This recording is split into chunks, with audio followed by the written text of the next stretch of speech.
ਸਾਰਿਆਂ ਨੂੰ ਪਿਆਰ ਭਰੀ ਸਤਿ ਸ਼੍ਰੀ ਅਕਾਲ। ਆਸਕ ਦ ਕੋਵਿਡ ਐਕਸਪਰਟ ਪ੍ਰੋਗਰਾਮ ਦੇ ਵਿੱਚ ਅੱਜ ਤੀਜੇ ਫੇਜ਼ 'ਚ ਸਾਡੇ ਨਾਲ ਡਾਕਟਰ ਅਮਨਦੀਪ ਅਗਰਵਾਲ ਜੋ ਸਾਡੇ ਸੰਗਰੂਰ ਦੇ ਫਿਜ਼ੀਸ਼ੀਅਨ ਹੈ, ਜਿਨ੍ਹਾਂ ਦਾ ਬੜਾ ਲੰਬਾ ਯੋਗਦਾਨ ਸਮਾਜ ਵਾਸਤੇ ਰਿਹਾ ਹੈ। ਔਰ ਡਾਕਟਰ ਅਮਨਦੀਪ ਅਗਰਵਾਲ ਆਪਣੇ ਪਿਤਾ ਜੀ ਦੇ ਨਾਂ ਤੇ ਇੱਕ ਬਹੁਤ ਬੜਾ ਚੈਰੀਟੇਬਲ ਹਸਪੀਟਲ ਚਲਾਉਂਦੇ ਹੈ, ਫਿਜ਼ੀਸ਼ੀਅਨ ਹੈ। ਔਰ ਜਦੋਂ ਤੋਂ ਕਰੋਨਾ ਦੀ ਮਹਾਮਾਰੀ ਆਈ ਹੈ, ਇਹਨਾਂ ਨੇ ਬਹੁਤ ਮਿਹਨਤ ਨਾਲ ਪਿਛਲੇ ਲਗਾਤਾਰ ਸਵਾ ਸਾਲ ਤੋਂ 1.5 ਸਾਲ ਤੋਂ ਹਰ ਕਰੋਨਾ ਪੇਸ਼ੈਂਟ ਦੀ ਮਦਦ ਕਰਨ ਵਾਸਤੇ, ਕਰੋਨਾ ਦੀ ਅਵੇਅਰਨੈਸ ਦੇ ਵਾਸਤੇ, ਕਰੋਨਾ ਦੇ ਵਾਸਤੇ ਕੀ ਚੀਜ਼ਾਂ ਨੂੰ ਸਾਨੂੰ ਕੇਅਰਫੁਲਨੈਸ ਕਰਨ ਦੀ ਲੋੜ ਹੈ, ਉਸ ਦੇ ਬਾਰੇ ਬਹੁਤ ਸਾਰਾ ਕੰਮ ਪਿਛਲੇ ਸਵਾ ਸਾਲ ਵਿੱਚ ਕੀਤਾ ਹੈ। ਤੇ ਮੈਂ ਸਭ ਤੋਂ ਪਹਿਲਾਂ ਅੱਜ ਉਹ ਸਾਡੇ ਆਸਕ ਦ ਕੋਵਿਡ ਐਕਸਪਰਟ ਪ੍ਰੋਗਰਾਮ ਦੇ ਵਿੱਚ ਆਏ ਹਾਂ, ਮੈਂ ਉਹਨਾਂ ਨੂੰ ਜੀ ਆਇਆਂ ਆਖਦਾ, ਉਹਨਾਂ ਦਾ ਧੰਨਵਾਦ ਕਰਦਾ ਔਰ ਉਮੀਦ ਕਰਦਾ ਕਿ ਜਿਹੜੀ ਉਹਨਾਂ ਦੀ ਸਰਵਿਸ ਹੈ ਫॉर द सोसाइटी वो इसे तरीके नाल कंटिन्यू ਰਹੂਗੀ जिस तरह उन्होंने पहला किया है। और असी सारे मिल के कोरोना की लड़ाई दे विच जित हासिल कर सकांगे। सो उन्हों का बहुत बहुत स्वागत है। Thank you sir. नाल ही नाल मैं ये भी पूछना चाहना कि साडे बहुत सारे साथियों ने जो असी ये प्रोग्राम चालू किया है, जिस दे उपर hashtag ask the COVID expert programme ਦੇ ਵਿੱਚ ਵੱਖ-ਵੱਖ ਸੋਸ਼ਲ ਮੀਡੀਆ ਪਲੇਟਫਾਰਮਸ ਤੇ ਲੋਕ ਸਵਾਲ ਪੁੱਛਦੇ ਹਨ, ਕਿਉਂਕਿ ਆਪਾਂ ਦੇਖਿਆ ਕਿ ਕਰੋਨਾ ਦੀ ਮਹਾਮਾਰੀ ਨੇ ਬਹੁਤ ਸਾਰੇ ਲੋਕਾਂ ਨੂੰ ਡਾਕਟਰਸ ਦੀ ਐਡਵਾਈਸ ਤੋਂ ਵੀ ਵਾਂਝੇ ਕਰਤਾ। ਕਿਉਂਕਿ ਇੰਨੇ ਲੋਕ ਜਿਨ੍ਹਾਂ ਨੂੰ ਕੋਵਿਡ ਦੇ ਬਾਰੇ ਨੌਲੇਜ ਹੈ, ਉਹ ਲੋਕ ਕੋਵਿਡ ਦੇ ਪੇਸ਼ੈਂਟਸ ਨੂੰ ਸੰਭਾਲਣ ਵਾਸਤੇ ਦਿਨ ਰਾਤ ਲੱਗੇ ਹੋਏ ਹਨ ਤੇ ਕਈ ਵਾਰੀ ਉਹਨਾਂ ਦੇ ਸਵਾਲਾਂ ਦੇ ਮਨ 'ਚ ਜਿਹੜੀਆਂ ਸ਼ੰਕਾਵਾਂ ਹੁੰਦੀਆਂ, ਉਹਨਾਂ ਦੇ ਸਵਾਲਾਂ ਦੇ ਜਵਾਬ ਵੀ ਦਿੱਤੇ ਨਹੀਂ ਜਾਂਦੇ। तो एक बहुत अहम गल साडे आस्क द कोविड एक्सपर्ट मेरे सोशल मीडिया प्लेटफॉर्म के उपर बहुत सारे साथियों ने पूछी है, वो ये है कि जी वैक्सीन है, जे असी पहले डोज नूं कोवाशील्ड लगाया है या कोवैक्सीन लगाई है या कोई होर वैक्सीन लगाई है, ताकि जी साने दूजी डोज लानी है कि ये इंपॉर्टेंट है कि वो भी उस कंपनी की होनी चाहिए है जी असी पहली कंपनी की लगाई है। सर सब तो पहला तो मैं तुहाडा बहुत बहुत शुक्रिया करदा कि तुसी इत्थे एक बहुत ही अच्छा उपराला कर रहे हो, जो आम जनता दे विच बहुत सारे भ्रम ने इहनूं लैके उहनूं दूर करन दे लई ये कोशिश दी बहुत ज़्यादा जरूरत सी। और तुसी जनता दे नेता हो, जनता दे हरमन प्यारे नेता हो, तुहाडे मूँह चों निकली हुई हर गल जनता दे दिमाग 'च, जनता दे दिल दे विच एकदम जांदी है। सो इस बहुत वधिया उपराले दे लई बहुत बहुत मुबारकां ते धन्नवाद। Thank you. ਹੁਣ ਤੁਹਾਡਾ ਜਿਹੜਾ ਕੁਐਸਚਨ ਹੈ ਕਿ ਜਿਹੜਾ ਪਹਿਲਾ ਵੈਕਸੀਨ ਲੱਗਿਆ ਕਿ ਇਹ ਜ਼ਰੂਰੀ ਹੈ ਕਿ ਸੈਕੰਡ ਵੈਕਸੀਨ ਉਹੀ ਲੱਗੇ, ਜੀ ਹਾਂ ਇਹ ਬਿਲਕੁਲ ਜ਼ਰੂਰੀ ਹੈ, ਕਿਉਂਕਿ ਜਿਹੜੇ ਵੈਕਸੀਨ ਹੈ ਇਹਨਾਂ ਦਾ ਮੋਡ ਆਫ ਐਕਸ਼ਨ ਹੈ, ਇਹਨਾਂ ਦਾ ਕੰਮ ਕਰਨ ਦਾ ਤਰੀਕਾ ਵੱਖਰਾ ਵੱਖਰਾ ਹੈ। ਅਗਰ ਪਹਿਲੀ ਡੋਜ਼ ਕੋਵਿਸ਼ੀਲਡ ਦੀ ਲੱਗੀ ਹੈ ਤਾਂ ਸੈਕੰਡ ਡੋਜ਼ ਵੀ ਕੋਵਿਸ਼ੀਲਡ ਦੀ ਲੱਗਣੀ ਚਾਹੀਦੀ ਹੈ। ਅਗਰ ਪਹਿਲੀ ਡੋਜ਼ ਕੋਵੈਕਸਿਨ ਦੀ ਲੱਗੀ ਹੈ ਤਾਂ ਸੈਕੰਡ ਡੋਜ਼ ਵੀ ਕੋਵੈਕਸਿਨ ਦੀ ਹੀ ਲੱਗਣੀ ਚਾਹੀਦੀ ਹੈ, ਤਾਂ ਹੀ ਉਹਦਾ ਅਸਰ ਆਏਗਾ। ਔਰ ਇਹੀ ਚੀਜ਼ ਭਾਰਤ ਸਰਕਾਰ ਦੀ ਜਿਹੜੀ ਕੋਵਿਨ ਐਪ ਹੈ ਉਸ ਦੇ ਉੱਤੇ ਵੀ ਇਹ ਪ੍ਰੋਪਰਲੀ ਦਰਜ ਹੈ ਕਿ ਸੈਕੰਡ ਡੋਜ਼ ਉਹੀ ਲੱਗੇਗੀ। ਡਾਕਟਰ ਸਾਹਿਬ ਇੱਕ ਮੈਂ ਤੁਹਾਨੂੰ ਇਹ ਪੁੱਛਣਾ ਚਾਹੁੰਦਾ ਸੀ ਕਿ ਕਈ ਵਾਰ ਜਦੋਂ ਕੋਵਿਡ ਪੇਸ਼ੈਂਟ ਪੋਜ਼ਿਟਿਵ ਆ ਜਾਂਦਾ ਹੈ ਤੇ ਉਸ ਨੂੰ ਇਹ ਪਤਾ ਨਹੀਂ ਹੁੰਦਾ ਕਿ ਉਹਦੇ ਕੀ ਪੈਰਾਮੀਟਰਸ ਹੈ, ਉਹਦਾ ਕਿੰਨੀ ਕੁ ਹਾਲਤ ਚੰਗੀ ਹੈ ਜਾਂ ਮਾੜੀ ਹੈ। ਤਾਂ ਕਈ ਵਾਰੀ ਅਸੀਂ ਕਹਿੰਦੇ ਹਾਂ ਕਿ ਜਦੋਂ ਕੋਵਿਡ ਪੇਸ਼ੈਂਟ ਪੋਜ਼ਿਟਿਵ ਆ ਜਾਂਦਾ ਹੈ ਤਾਂ ਉਸ ਨੂੰ ਹੋਮ ਆਈਸੋਲੇਸ਼ਨ 'ਚ ਰਹਿਣਾ ਚਾਹੀਦਾ ਹੈ ਤੇ ਉਹ ਆਪਣੇ ਆਪ ਨੂੰ ਘਰੇ ਹੋਮ ਆਈਸੋਲੇਟ ਕਰੇ ਤੇ ਉਹ ਆਪਣੇ ਆਪ ਹੌਲੀ ਹੌਲੀ ਹੋਮ ਆਈਸੋਲੇਸ਼ਨ 'ਚ ਰਹਿਣ ਤੋਂ ਬਾਅਦ ਠੀਕ ਹੋ ਸਕਦਾ ਹੈ। ਕੀ ਇਹ ਸਹੀ ਗੱਲ ਹੈ? ਬਿਲਕੁਲ ਸਹੀ ਗੱਲ ਹੈ ਜੀ, ਬਲਕਿ ਮੈਂ ਇਸ ਤੋਂ ਇੱਕ ਸਟੈਪ ਹੋਰ ਵੀ ਅੱਗੇ ਕਹਾਂਗਾ ਕਿ ਕੋਵਿਡ ਪੋਜ਼ਿਟਿਵ ਆਉਣ ਤੋਂ ਪਹਿਲਾਂ ਵੀ ਅਗਰ ਲੱਛਣ ਦਿਖ ਰਹੇ ਆ ਤਾਂ ਉੱਥੇ ਹੀ ਬੰਦੇ ਨੂੰ ਹੋਮ ਆਈਸੋਲੇਸ਼ਨ ਆਪਣੇ ਆਪ ਨੂੰ ਕਰ ਲੈਣੀ ਚਾਹੀਦੀ ਹੈ। ਕਿਉਂਕਿ ਇੱਕ ਬੰਦਾ ਅਗਰ ਘਰ ਦੇ ਵਿੱਚ ਬਿਮਾਰ ਹੈ ਤਾਂ ਉਹਨੂੰ ਤਾਂ ਦਵਾਈਆਂ ਦੇ ਨਾਲ, ਪ੍ਰੋਪਰ ਇਲਾਜ ਦੇ ਨਾਲ, ਪ੍ਰੋਪਰ ਸੰਯਮ ਰੱਖੇ ਤੇ ਉਹ ਤਾਂ ਥੋੜੇ ਦਿਨਾਂ ਦੇ ਵਿੱਚ ਠੀਕ ਹੋ ਜਾਏਗਾ। ਲੇਕਿਨ ਅਗਰ ਇਹ ਬਿਮਾਰੀ ਸਾਰੇ ਪਰਿਵਾਰ ਦੇ ਵਿੱਚ ਫੈਲ ਗਈ ਜਾਂ ਸਾਰੇ ਸਮਾਜ 'ਚ ਫੈਲ ਗਈ, ਫਿਰ ਉਸ ਦਾ ਇਲਾਜ ਜਿਹੜਾ ਕਰਨਾ ਹੈ ਉਹ ਔਖਾ ਹੋ ਜਾਂਦਾ ਹੈ। ਤਾਂ ਕਰਕੇ ਹੋਮ ਆਈਸੋਲੇਸ਼ਨ ਉਸੇ ਵੇਲੇ ਤੋਂ ਜ਼ਰੂਰੀ ਹੈ ਜਿਸ ਵੇਲੇ ਤੋਂ ਇਹਦੇ ਸਿੰਪਟਮਸ ਆ ਗਏ। ਹੁਣ ਅਗਲਾ ਤੁਹਾਡਾ ਸਟੈਪ ਹੈ ਕਿ ਉਸ ਦੇ ਵਿੱਚ ਆਪਾਂ ਨੂੰ ਕੀ ਕਰਨਾ ਚਾਹੀਦਾ। ਉਹਦੇ ਵਿੱਚ ਸਭ ਤੋਂ ਪਹਿਲੀ ਐਡਵਾਈਸ ਇਹ ਹੁੰਦੀ ਹੈ ਕਿ ਮਰੀਜ਼ ਨੂੰ ਅਸੀਂ ਇਹ ਦੱਸਦੇ ਹਾਂ ਕਿ ਤੁਸੀਂ ਆਪਣੇ ਆਪ ਨੂੰ ਇਹ ਸਮਝੋ ਕਿ ਤੁਸੀਂ ਆਈਸੋਲੇਸ਼ਨ ਸੈਂਟਰ ਦੇ ਵਿੱਚ ਭਰਤੀ ਹੋ। ਸੋ ਜਦ ਆਪਾਂ ਮਾਨਸਿਕ ਤੌਰ ਤੇ ਇਹ ਸਮਝ ਲੈਂਦੇ ਹਾਂ ਤਾਂ ਉੱਥੇ ਆਪਣਾ ਜਿਹੜੇ ਪੰਜਾਬੀ ਆ ਆਪਾਂ ਸਪੈਸ਼ਲੀ ਆਪਾਂ ਜੱਫੀਆਂ ਪੱਪੀਆਂ ਤੋਂ ਬਗੈਰ ਰਹਿ ਨਹੀਂ ਸਕਦੇ। ਤਾਂ ਉੱਥੇ ਉਹ ਜ਼ਰੂਰੀ ਹੋ ਜਾਂਦਾ ਹੈ ਕਿ ਬੰਦਾ ਇੱਕ ਅਲੱਗ ਕਮਰੇ ਦੇ ਵਿੱਚ, ਜਿੱਥੇ ਉਹਦਾ ਵਾਸ਼ਰੂਮ ਵੀ ਅਲੱਗ ਹੋਵੇ, ਉਹਦੇ ਵਿੱਚ ਰਹੇ। ਡਿਸਪੋਜ਼ੇਬਲ ਭਾਂਡਿਆਂ ਦੇ ਵਿੱਚ ਉਸ ਨੂੰ ਖਾਣਾ ਦਿੱਤਾ ਜਾਵੇ। ਜਿਹੜਾ ਵੀ ਉਹਨੂੰ ਦੀ ਦੇਖ ਰੇਖ ਕਰ ਰਿਹਾ, ਉਹਨੂੰ ਖਾਣਾ ਦੇ ਰਿਹਾ, ਉਹ ਪ੍ਰੋਪਰ ਮਾਸਕ ਪਹਿਨ ਕੇ ਜਾਵੇ। ਨਾਲ ਦੀ ਨਾਲ ਉਹ ਜਿਹੜਾ ਪੀੜਤ ਵਿਅਕਤੀ ਹੈ ਉਹਨੇ ਵੀ ਪਹਿਨਣਾ ਹੈ ਔਰ ਜਿਹੜਾ ਵਿਅਕਤੀ ਉਹਦੀ ਸੇਵਾ ਕਰ ਰਿਹਾ ਉਹਨੇ ਵੀ ਪਹਿਨਣਾ ਹੈ, ਤਾਂ ਕਿ ਜਿਹੜੀ ਲਾਗ ਹੈ ਇਹ ਤੋਂ ਬਚਾਇਆ ਜਾ ਸਕੇ। ਜਿਹੜੇ ਕੱਪੜੇ ਹੈ ਉਹਦੇ ਅਲੱਗ ਧੋਏ ਜਾਣ ਔਰ ਜਿਹੜੀਆਂ ਸਰਫੇਸਿਸ ਹੈ ਜਿਵੇਂ ਦਰਵਾਜ਼ਿਆਂ ਦੇ ਹੈਂਡਲ ਨੇ, ਸ਼ੀਸ਼ੇ ਨੇ, ਸ਼ੈਲਫ ਹੈ, ਉਹਨੂੰ ਪ੍ਰੋਪਰਲੀ ਡਿਸਇਨਫੈਕਟ ਕਰਿਆ ਜਾਵੇ, ਨਹੀਂ ਤਾਂ ਇਹ ਜਿਹੜੀ ਇਨਫੈਕਸ਼ਨ ਹੈ ਇੱਕ ਤੋਂ ਦੂਸਰੇ ਨੂੰ ਤੀਸਰੇ ਤੋਂ ਇਹ ਜਾਏਗੀ। ਇੱਕ ਮੈਂ ਡਾਕਟਰ ਸਾਹਿਬ ਤੁਹਾਨੂੰ ਇਹ ਪੁੱਛਣਾ ਚਾਹੁੰਦਾ ਸੀਗਾ ਕਿ ਜਿਵੇਂ ਬਹੁਤ ਸਾਰੇ ਨੌਜਵਾਨ ਬੱਚਿਆਂ ਨੂੰ ਅਸੀਂ ਪਹਿਲਾਂ ਬਲੱਡ ਡੋਨੇਸ਼ਨ ਵਾਸਤੇ ਪ੍ਰੇਰਿਤ ਕਰਦੇ ਸੀ ਔਰ ਸਾਨੂੰ ਸਭ ਨੂੰ ਇਹ ਕਿਹਾ ਜਾਂਦਾ ਸੀ ਕਿ ਜੇ ਤੁਸੀਂ ਬਲੱਡ ਨੂੰ ਡੋਨੇਟ ਕਰਦੇ ਰਹੋ ਤਾਂ ਉਹਦੇ ਨਾਲ ਬਲੱਡ ਵੀ ਨਵਾਂ ਬਣਦਾ ਰਹਿੰਦਾ ਤੇ donation is always good for the body also, for the human body also.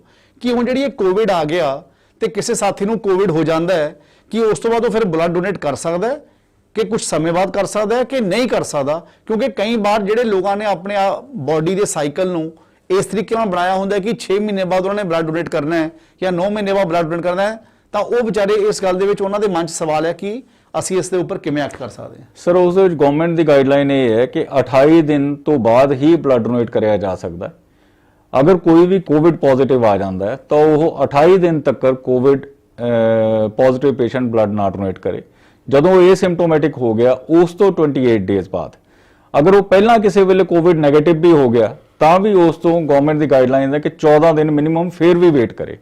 ਜਦੋਂ ਨੈਗੇਟਿਵ ਰਿਪੋਰਟ ਆ ਗਈ ਉਸ ਤੋਂ ਬਾਅਦ ਉਹ ਡੋਨੇਟ ਕਰ ਸਕਦਾ, ਕੋਈ ਦਿੱਕਤ ਨਹੀਂ ਹੈ।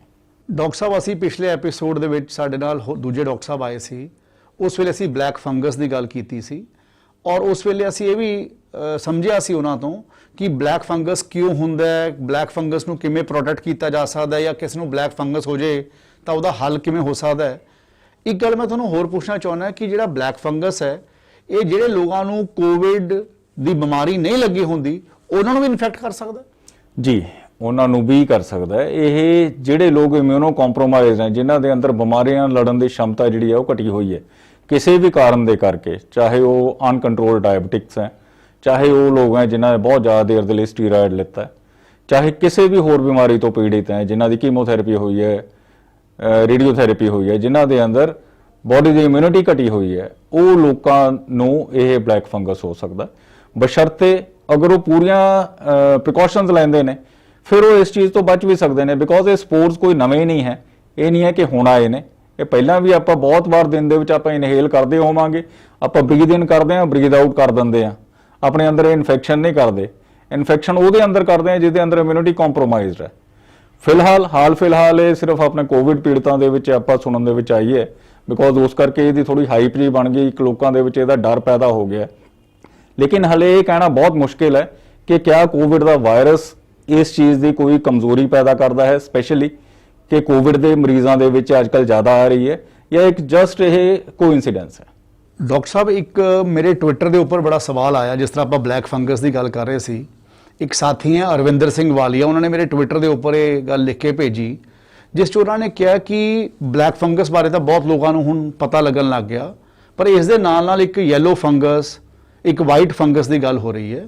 ਤੇ ਇਹ ਜਿਹੜੇ ਯੈਲੋ ਫੰਗਸ ਜਾਂ ਵਾਈਟ ਫੰਗਸ ਹੈ, ਇਹ ਕੀ ਚੀਜ਼ ਹੈ, ਇਹਦੇ ਕੀ ਕਾਰਨ ਹੈ, ਇਹਦੇ ਕੀ ਸਿੰਪਟਮਸ ਹੈ, ਤੇ ਇਹਨੂੰ ਤੋਂ ਆਪਣੇ ਆਪ ਨੂੰ ਪ੍ਰੋਟੈਕਟ ਕਰਨ ਵਾਸਤੇ ਸਾਨੂੰ ਕੀ ਕੀ ਪ੍ਰੀਕਾਸ਼ਨਸ ਲੈਣ ਦੀ ਲੋੜ ਹੈ ਤਾਂ ਕਿ ਅਸੀਂ ਆਪਣੇ ਆਪ ਨੂੰ ਕਿਸੇ ਵੀ ਤਰ੍ਹਾਂ ਦੇ ਫੰਗਸ ਤੋਂ ਬਚਾ ਸਕੀਏ।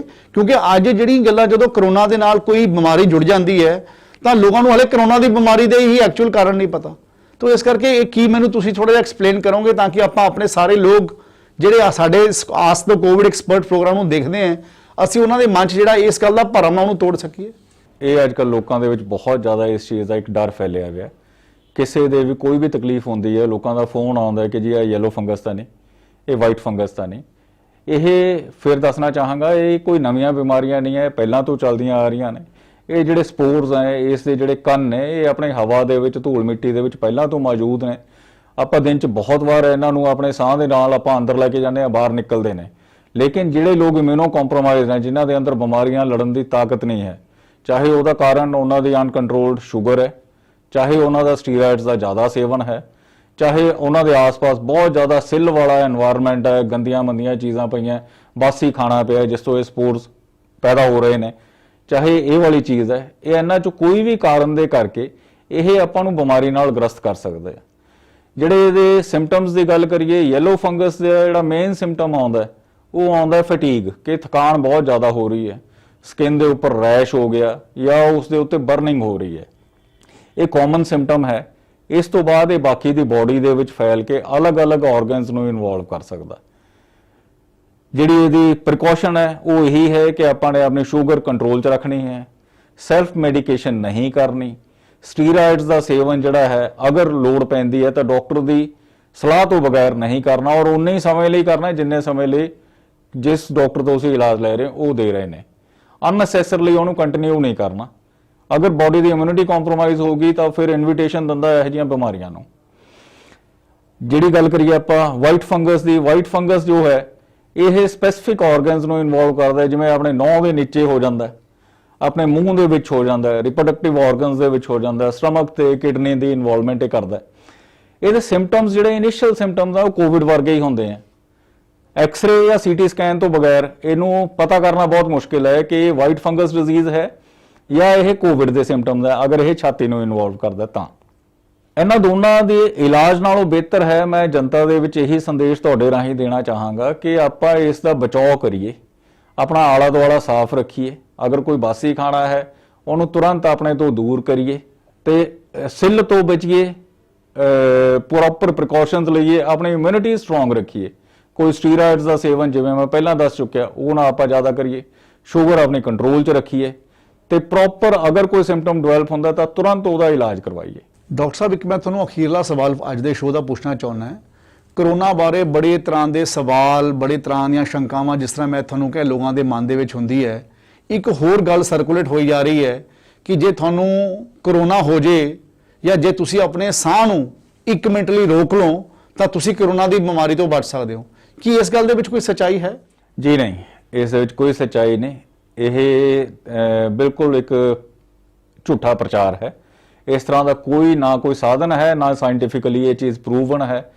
ਇਸ ਭਰਮ ਤੋਂ ਬਚਣ ਦੇ ਥਾਂ ਤੇ ਲੋਕਾਂ ਨੂੰ ਅਗਰ ਕੋਈ ਸਿੰਪਟਮ ਡਿਵੈਲਪ ਹੁੰਦਾ ਹੈ ਤਾਂ ਉਹਨਾਂ ਨੂੰ ਤੁਰੰਤ ਡਾਕਟਰੀ ਸਹਾਇਤਾ ਲੈਣੀ ਚਾਹੀਦੀ ਹੈ। ਥੈਂਕ ਯੂ ਡਾਕਟਰ ਸਾਹਿਬ, ਤੁਸੀਂ ਸਾਡੇ ਆਸ ਤੇ ਕੋਵਿਡ ਐਕਸਪਰਟ ਪ੍ਰੋਗਰਾਮ ਦੇ ਵਿੱਚ ਆਏ ਤੇ ਮੈਂ ਸਾਡੇ ਆਪਣੇ ਸਾਰੇ ਸਾਥੀਆਂ ਨੂੰ ਇਹੀ ਕਹਿਣਾ ਚਾਹੁੰਦਾ ਕਿ ਕਿਸੇ ਦੇ ਮਨ ਦੇ ਵਿੱਚ ਕੋਈ ਸਵਾਲ ਹੋਵੇ, ਲਗਾਤਾਰ ਤੁਹਾਡਾ ਇਹ ਸੇਵਾਦਾਰ ਤੁਹਾਡੇ ਵਾਸਤੇ ਇਸ ਕੋਵਿਡ ਦੇ ਦੌਰ ਦੇ ਵਿੱਚ ਤੁਹਾਡੇ ਵਾਸਤੇ ਹਾਜ਼ਰ ਹੈ।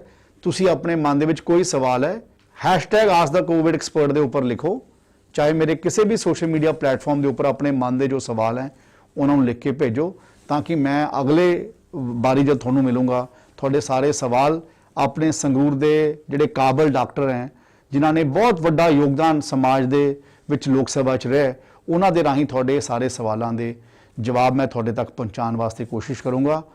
ਇੰਨੀਆਂ ਗੱਲਾਂ ਕਹਿੰਦਾ ਹੋਇਆ ਤੁਹਾਡਾ ਸਾਰਿਆਂ ਦਾ ਬਹੁਤ ਬਹੁਤ ਧੰਨਵਾਦ।